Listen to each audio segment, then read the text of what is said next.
দেশ ও সমাজের পবিত্র দায়িত্ব পালনে এক সফল ব্যক্তিত্ব অবিসংবাদিত জননেতা মোহাম্মদ কামারুজ্জামান। রাজনৈতিক সংগ্রাম, গণতান্ত্রিক আন্দোলন ও আদর্শিক লড়াইয়ে বাংলাদেশের সর্বস্তরের মানুষের কাছে একজন প্রিয় মানুষ। জন্ম 1952 সালের 4 জুলাই শেরপুর জেলার বাজিতখেলা ইউনিয়নের মুদিপাড়া গ্রামের এক সম্ভ্রান্ত মুসলিম পরিবারে। স্থানীয় কুমরি কালীতলা সরকারি প্রাথমিক বিদ্যালয়ে পড়াশোনার পর শেরপুর জিকেএম ইনস্টিটিউশন থেকে 1967 সালে এসএসসি পরীক্ষায় প্রথম বিভাগে উত্তীর্ণ হন। এরপর 1967-68 সেশনে জামালপুর আশেক মাহমুদ কলেজ উচ্চ মাধ্যমিক শ্রেণীতে অধ্যয়ন করেন। কিন্তু 69-এর অসহযোগ আন্দোলনের সময় দেশের অন্য সব ছাত্রদের মতোই তিনিও পরীক্ষায় অংশগ্রহণ করা থেকে বিরত থাকেন। পরবর্তীতে 1972 সালে মোমেনশাহী নাসিরাবাদ কলেজ থেকে এইচএসসি এবং 1974 সালে ঢাকা আইডিয়াল কলেজ থেকে ডিস্টিংশন সহ বিএ পাশ করেন। সর্বশেষ ঢাকা বিশ্ববিদ্যালয়ে গণযোগাযোগ ও সাংবাদিকতা বিভাগ থেকে 1976 সালে কৃতিত্বের সাথে সাংবাদিকতায় স্নাতকোত্তর ডিগ্রি লাভ করেন। ঢাকা বিশ্ববিদ্যালয়ের একজন মেধাবী ছাত্রনেতা হিসেবে তিনি ছাত্র রাজনীতির গুণগত পরিবর্তনের আন্দোলনে নেতৃত্ব দিয়েছেন। ছাত্র সমাজের অধিকার আদায়ে ছিলেন সর্বদা সরব। মোহাম্মদ কামারুজ্জামান 1978-79 সালে পরপর দুবার বাংলাদেশ ইসলামী ছাত্র শিবিরের কেন্দ্রীয় সভাপতির দায়িত্ব পালন করেন। এ সময় দেশে বহুদলীয় গণতন্ত্র প্রতিষ্ঠায় ছাত্র নেতা হিসেবে বলিষ্ঠ ভূমিকা পালন করেন। বিশেষ করে তিনি 1979 সালে বিশ্ব মুসলিম যুব সংস্থা ওয়ামি এবং বাংলাদেশ সরকারের যুব মন্ত্রণালয়ের যৌথ উদ্যোগে ঢাকায় আয়োজিত আন্তর্জাতিক ইসলামী যুব সম্মেলনের প্রধান সংগঠকের দায়িত্ব পালন করেন।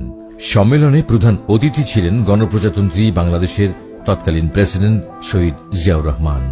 সময়ের সফল তুখোড় ছাত্রনেতা ও সংগঠক মোহাম্মদ কামারুজ্জামান 1981 সালে বাংলাদেশ জামায়াতে ইসলামী ঢাকা মহানগরীর সহকারী সেক্রেটারি হিসেবে জাতীয় রাজনীতিতে সম্পৃক্ত হন।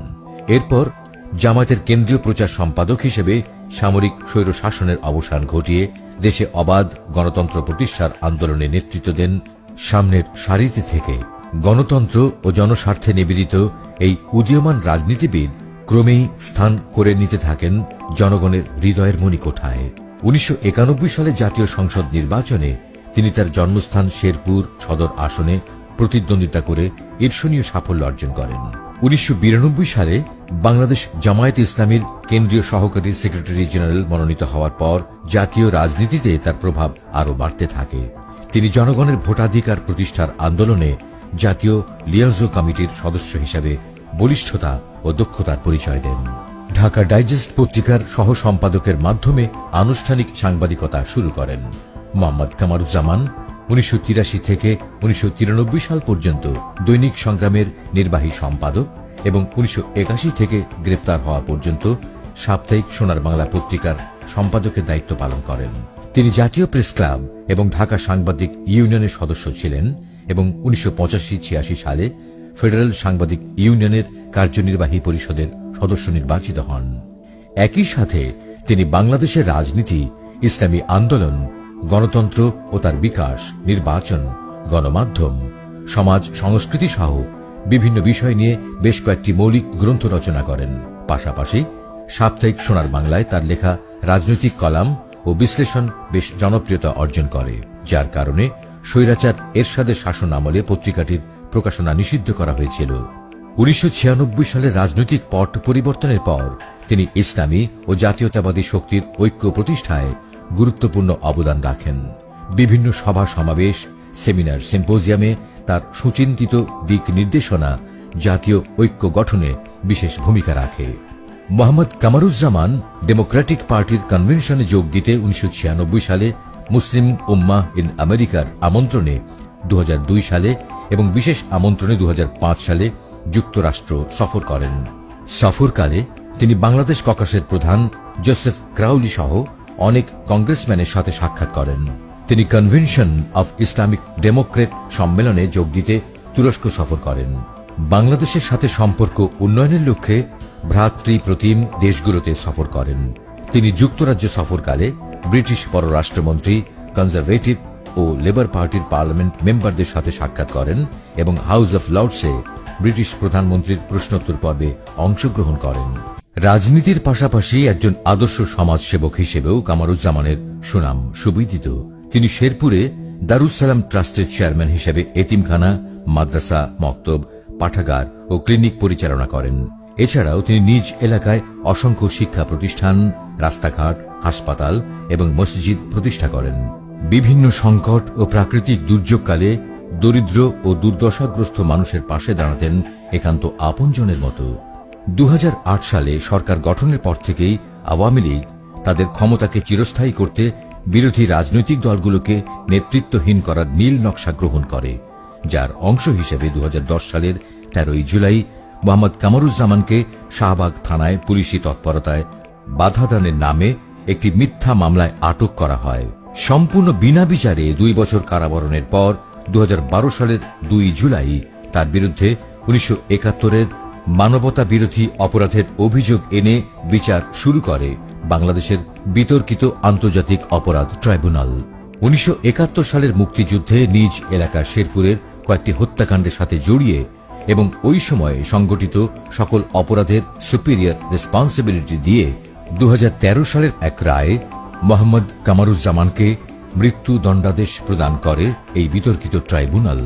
এরপর রায়ের বিরুদ্ধে আপিল করা হলে 2014 সালের 3 মে সুপ্রিম কোর্টের আপিল বিভাগ এক বিভক্ত রায়ে এই দণ্ডাদেশ বহাল রাখে। আমরা পরিবারের পক্ষ থেকে মনে করি আমার বাবা ন্যায় বিচার পাননি। আজকে একজন নিরপরাধ মানুষকে সাজা দেওয়া হলো, একজন নিরপরাধ মানুষকে মৃত্যুদণ্ড দেওয়া হলো। আমরা এই জুলুমের বিচার করার ভার সর্বশক্তিমান আল্লাহর উপর ছেড়ে দিলাম। যেই অভিযোগে উনাকে মৃত্যুদণ্ড দেওয়া হয়েছে, সেই সোহাগপুর গণহত্যা, সেই গণহত্যার সাথে আমার বাবার সংশ্লিষ্টতা প্রমাণ ইতিহাসের কোথাও নেই। কোন ইতিহাসের কোন বই বা ভিকটিমরা কখনো সাংবাদিকদের সাথে কোনো সাক্ষাৎকারে এমন কথা বলেননি আমার বাবাকে জড়িয়ে এই সোহাগপুর গণহত্যার সাথে ইতিহাসে কোনো প্রমাণ নেই। তারপরও এইখানে তাকে মৃত্যুদণ্ড দেওয়া হলো। আমরা মনে করি আমরা ন্যায় বিচার পাইনি এবং আমরা আমাদের লয়ারদেরকে বলছি যে আমরা এইটা রিভিউ পিটিশনের জন্য উপযুক্ত ব্যবস্থা নেওয়ার জন্য বলছি এবং তার ব্যবস্থা নেবেন। উল্লেখ্য, মোহাম্মদ কামারুজ্জামান 71 সালের পুরো সময় ঢাকা ও ময়মনসিংহে কাটিয়েছেন। প্রসিকিউশন তার বিরুদ্ধে আনিত কোনো অভিযোগ প্রমাণ করতে পারেনি, এমনকি কোনো প্রত্যক্ষদর্শীও তার বিরুদ্ধে সাক্ষ্য দেয়নি। সাজানো মামলায় বিভক্ত রায়ে মৃত্যুদণ্ডাদেশ দেয়া হলেও অভিযুক্তকে রিভিউয়ের সুযোগ না দিয়েই সরকারের মন্ত্রীরা বিচার বিভাগের নিয়ম লঙ্ঘন করে তাকে ফাঁসিতে ঝোলানোর হুমকি দিয়ে যাচ্ছে একের পর এক। যেই মুহূর্তে উনি জানবেন যে ওনাকে ফাঁসি দেওয়া হয়েছে, আপিল বিভাগ রায় দিয়ে দিয়েছে এবং ওনাকে ফাঁসি দেওয়া হয়েছে, সেই মুহূর্তে থেকে ওনার মার্সি পিটিশন করার সময় গণনা শুরু হবে। এখন পর্যন্ত আপিল বিভাগের একটা রায় আছে যেখানে রিভিউ এর পিটিশন ডিসমিসড হয়েছে।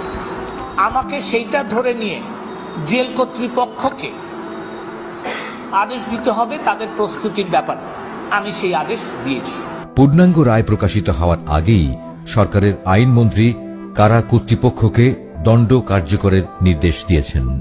দেশের সর্বোচ্চ আদালত ন্যায় বিচারের স্বার্থে অবশ্যই সাজার ব্যাপারে তারা বিবেচনা করতে পারে। অতএব আমরা আশা করব এবং স্বাভাবিকভাবে ন্যায় বিচারের স্বার্থে বিশ্বাস করব যে এই রায়টি পূর্ণাঙ্গ প্রকাশ করার আগে এই মৃত্যুদণ্ড কার্যকরী করা হবে না এবং আইনের বিধানের খেলাফ হবে।